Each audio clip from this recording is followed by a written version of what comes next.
ప్రభు అయిన యేసుక్రీస్తు నామములో మీ అందరికీ కూడా శుభములు తెలియజేస్తున్నాను. మరి చాలా సంతోషంగా ఉంది మిమ్మల్ని కలవటం, చాలా ఆనందంగా ఉంది. అలాగే దాంతోపాటుగా నేను స్టారీకి ఒక మాట చెప్పాను, మీ తమ్ముడు మంచి ప్రీచరు, మంచి టీచరు, మంచి పాటలు బాగా పాడుతున్నాడు, ఈస్ ఎ గుడ్ సింగర్ అని చెప్పాను. నాకు ఆ తర్వాత స్టేజ్ ఎక్కిన తర్వాత డౌట్ వచ్చింది, అసలు ఈ పిల్లోడు ఉంటే నన్ను ఎందుకు పిలిచారు వీళ్ళు అనుకున్నాను. So I congratulate all of you. మీ అందరికీ కూడా నేను శుభాకాంక్షలు తెలియజేస్తున్నాను, శుభములు తెలియజేస్తున్నాను. దేవుడు మీ మధ్య ఒక మంచి దైవజనుడిని తయారు చేస్తూ, ఒక మంచి దైవజన కుటుంబంలో భాగంగా ఆయనను నిలబెడుతున్నందుకు మరి దేవుని యొక్క సన్నిధి మీకు బలంగా లభించటానికి ఆయనను తర్బీదు చేస్తున్నట్లుగా కూడా నమ్ముతున్నాను. అయితే దేవుని వాక్యంలో నుంచి కొన్ని విషయాలు మీ ముందుంచే ప్రయత్నం చేస్తాను. దేవుని వాక్యమును చదివేటప్పుడు మనకు స్పష్టంగా తేట తెల్లగా మాట్లాడుతుంది. దేవుని వాక్యం మన జీవితాలను మారుస్తుంది. దేవుని వాక్యం మన జీవితాల్లో క్రొత్త సంగతులు నేర్పిస్తుంది.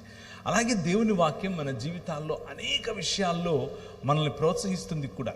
కొన్ని విషయాల్లో మనం ఎదగాల్సిన చోట మనం ఏదైతే చేయకూడదో వాటిని కత్తిరిస్తుంది కూడా.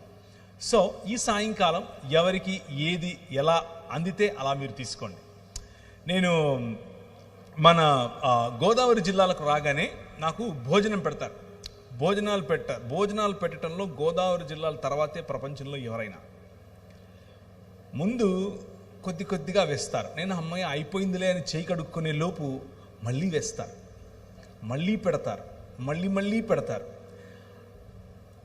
ఒక అరిటాకు లేకపోతే ఒక దాన్ని ఏమంటారు, మంచి పళ్ళెం పెట్టి దాంట్లో అన్నీ అమర్చి మధ్యలో అన్నం కుండలాగా ఇలా పోసి, కొండలాగా పోసి దాన్ని పెడతారు.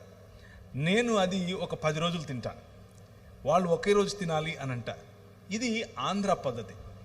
నేను హైదరాబాద్లో పుట్టాను, అంటే పుట్టలేదు, హైదరాబాద్లో ప్రస్తుతానికి ఉంటున్నాను, అక్కడ వరకు ఆపండి. హైదరాబాద్లో బిర్యానీ వండుతారు, ఇలా బాగా అరేంజ్ చేసి పెట్టరు, అన్నీ కలిపేసి ఏది కనిపించకుండా పల్లెంలో వేసేసి ఇదే మంచిది వేసేసుకోండి అని చెప్తారు. ఎవరు ముక్కలోడు ఏరుకోవాల్సిందే. సో ఈరోజు నేను చెప్పబోయే మాట బిర్యానీ లాగే ఉంటుంది. మీకు కావలసినవి మీరు ఏరుకోవటమే, మీకు తగిలేవి మీరు తీసుకోవటమే. మీరెవరూ నాకు తెలియదు కాబట్టి, ఆబ్వియస్గా మీ గురించి నాకు తెలియదు కాబట్టి మీకు నేను చెప్పట్లేదు, వాక్యం చెప్తున్నాను.